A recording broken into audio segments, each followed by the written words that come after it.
هيك.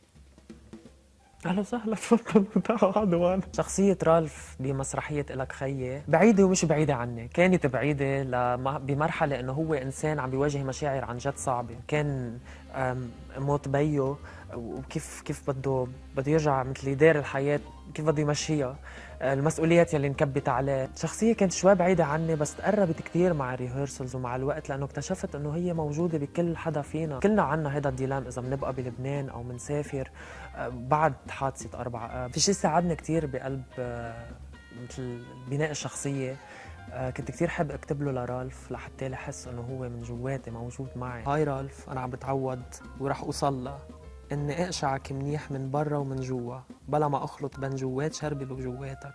بحب اقول له لرالف بحبه. يمنى، يمنى.